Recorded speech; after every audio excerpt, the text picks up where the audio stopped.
صل على رسوله الكريم. Once upon a time, quite some years ago, Al-Azhar University woke up one morning. Al-Azhar University was the premier institution of Islamic learning, the Muslim world. But Al-Azhar University woke up one morning and looked out in the distance and they saw something strange out there. It startled them. It was new. It was strange. It was mysterious. And as Al-Azhar looked more and more, it looked dangerous. It was something called Cairo University. Where's our Egyptian brother? It was something called, before you were born. It was something called Cairo University. And it didn't drop out of the sky. It was secular education planting itself at the face of Al-Azhar to offer the mother of all challenges. And secular education has continued to offer the mother of all challenges from that day to this day. And the response from Islamic education is still awaited. We have not as yet had the response from Islamic education. Along came Jamal Abdel Nasser and he brought a medical university into Al-Azhar and started putting a few different secular education in Al-Azhar, and that was not a response. No. So Cairo University has continued to rule the roost. Fortunately that we have with us Ambassador Rose, who, unlike you youngsters, is an elderly man. But more than that, he's been an ambassador for many years, retired now. He has had a chance to see the world.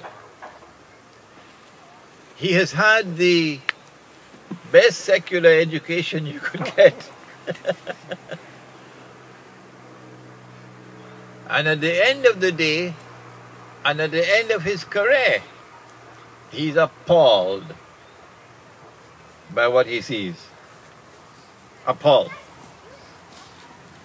That the Islamic response to modern secular education is still awaited. Still awaited. In Malaysia, you have something called the Parti Islam. And the equivalent in Egypt would be Ikhwan and so on. And he's looked at this Islamic political response and he's not happy by what he sees. No. And he says that from the top to the bottom, everything is now secularized. And so he came all the way from Malaysia, an ambassador. And he says he wants to sit with you in little groups, maybe underneath a tree out there in the shade, so he can chat with you. So you'll get from him a glimpse of the world in which you're now entering. So I want to invite Ambassador Rose, before my wife comes and scolds me again for being casually dressed. I'm not supposed to be here now. Dr. Tariq was supposed to be taking you, and so I'm casually dressed. I want to invite Ambassador Adlan Rose to first of all make a brief presentation of the world today as he sees it, the mess that is the world today as he sees it. And then I want you to chat with him and question him and offer your comments to him. So that in today's session, as we're waiting on Tariq to come, today's session, we see the mess that the world is today. Bismillahirrahmanirrahim. Alhamdulillahirabbil alamin. Wassalatu wassalamu ala sayyidina Muhammadin asyrafil anbiya'i wal mursalin wa ala alihi wa sahbihi ajma'in. His Eminence Maulana Sheikh Imran Hosein, our brothers from South Africa, hosts to the International Islamic Retreat,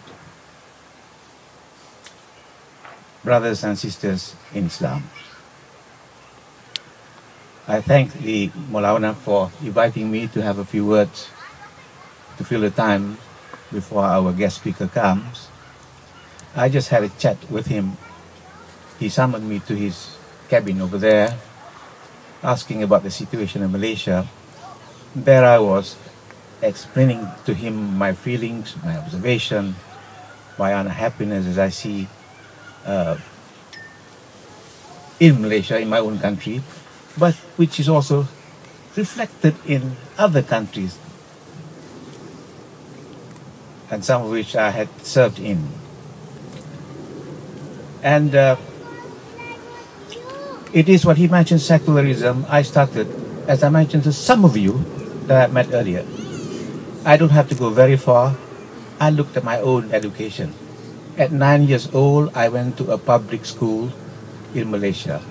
Public school run along the public schools of Britain. And our teachers were from Wales, England, Scotland. And I was taught at 9 years old to sing Yankee Doodle Come to Town, you know. The Can John Peel with his coat so grey, all about people in red coats hunting foxes. And what has that got to do with me? I come from the village in Malaysia, from 9 years old. And I told people afterwards, when I began to realize this, I was taught to quote by heart, and I learned to quote by heart, and I understood fully pages and pages of Shakespeare, but I did not know the Quran. Secular education. That was in colonial times, my time, in the 50s.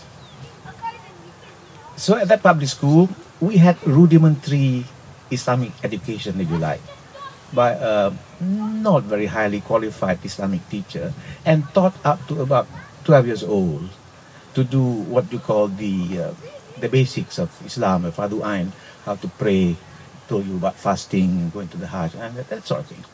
No interpretation of the Quran, just reading, you know, without any teaching of its full meaning and so on. Rote learning, in other words. I observed that after independence, regretfully, the situation didn't change.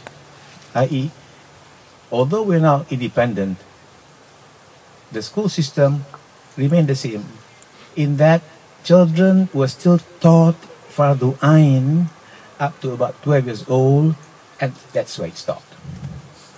The belief was that if you fill up the child with as much Fardu Ain as possible, then the hope is he can carry on himself throughout his life, inshaAllah. But as I explained to a lot of people, you should explain to a child to understand the meaning of Allah Ta'ala is a master of everything, yes, Malik Yawmiddin and so on, yes, you have to do right, you get punished otherwise. Explain to a young child hellfire, brimstone in hell, that's enough for his age. You don't explain to him the meaning of Iman, Taqwa, what is happiness in Islam, what is freedom in Islam, what is human rights, what is justice in Islam, concepts which can only be understood by a child when he's more mature. Just as a child, he goes to school at primary age, you teach him 2 + 2 = 4. You don't teach him principles of Einstein's theory of relativity. He won't understand. You teach him algebra, mathematics, additional mathematics, and so on until he gets to university. Then perhaps you can explain to him concepts of science and learning that could be understood at that age. Similarly with Islam, what I'm saying, it hasn't changed. That is a derivative from colonial days. And so, in addition, yes, the whole system of government and life left to us is the Westminster system. Yes, you have a constitution. Ours was based, by the way, on the experience of India and Pakistan, who attained their independence earlier than us. So Westminster style constitution, Western jurisprudence, Roman law, Islamic way of life, the Sharia, and afterthought, if you like. And that's what it is. And you are independent. So that today is as secular as possible. A lot of people think you go to Malaysia, oh, so many mosques, alhamdulillah.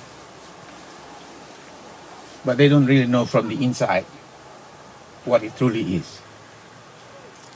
Now, this I observe is the same experience as that gone through by other countries under the colonial system. Whether it was Dutch in Indonesia, Suriname, whether it was Belgian Congo, India, Pakistan, or Bangladesh. Yes. Started by the West in the 15th century. It's the same experience. Islamic way of life destroyed, replaced by Western type, Westminster type constitution, way of life, and so on, to this day. As Maulana asked earlier on, what is the Islamic response to this? My view is, speaking from Malaysia, I'm afraid it's